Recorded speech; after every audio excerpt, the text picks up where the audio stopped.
అక్షయ తృతీయకి బంగారానికి ఎందుకు గురుగారు అంతగానం లింక్ వచ్చింది? నిజంగా బంగారం కొనాలా? కొంటే నిజంగా ఐశ్వర్యం ఇంటికి వచ్చినట్టేనా?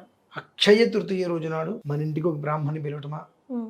మనం మన గురుగారింటికి వెళ్ళటమా, మన ఇంటికి ఆడబిడ్డని పిలవటమా, లేదా తమ్ముడిని పిలవటమా, వాళ్ళకి భోజనం పెట్టి బట్టలు పెట్టి వాళ్ళకి వెండి వస్తువు ఏదైనా ఒకటి ఇవ్వాలండి. చిన్న చెంబైనా చిన్న కప్పు అయినా ఆ కప్పు నిండా పాలు పోసి వస్త్రం పెట్టి బ్రాహ్మడికి ఇవ్వటం. ఆడబిడ్డని తమ్ముడిని పిలుచుకొని కడుపు నిండా అన్నం పెట్టి వాళ్ళకి వెండికి సంబంధించింది ఏదైనా ఇవ్వటం. అది తిరిగి 1000 రెట్లు ఇచ్చేలా చేస్తుంది.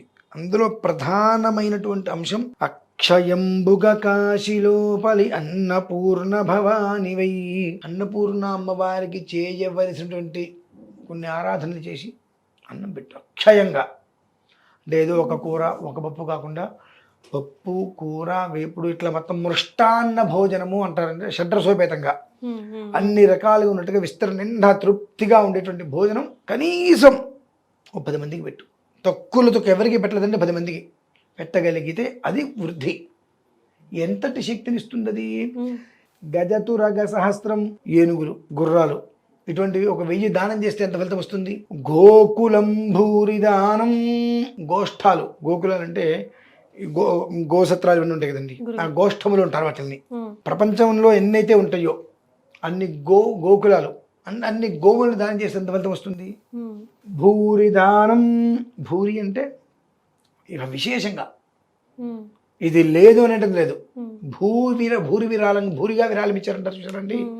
ఇంత అని కాకుండా ఇచ్చేసేయటం. కనకరజిత పాత్రం.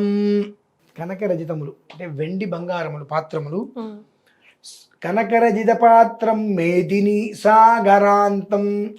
సాగరం అనేటువంటి సముద్రం అలలు ముందుకు వచ్చి వెళ్తుంటాయి, అవి కూడా కనిపించకుండా వాటిని మొత్తం పరిచేస్తే ఎంత ఫలితం వస్తుంది? ఉభయకుల పవిత్రం. 2 ఒక్క వంశాలని ఉద్ధరింపజేసేటువంటిది కన్యాదానం. అటువంటి కోటి కన్యలను దానం చేస్తే ఎంత ఫలితం వస్తుంది? నభవతు సమతుల్యం.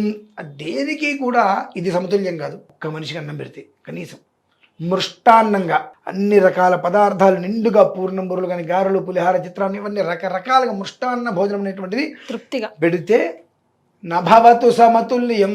ఒక్క మనిషికి కడుపు నిండా అన్నం కనుక పెడితే ఆ రకంగా అంతటి మించిన ఫలితం వస్తుందమ్మా. అక్షయ తృతీయ అంటే మనం ఏదైతే ఇచ్చామో అది మనకు అక్షయంగా ఇచ్చేటువంటి స్థితి ఏర్పడుతుంది. బంగారం కనుక కొన్నాము అంటే పాతాళానికి వెళ్తామమ్మా.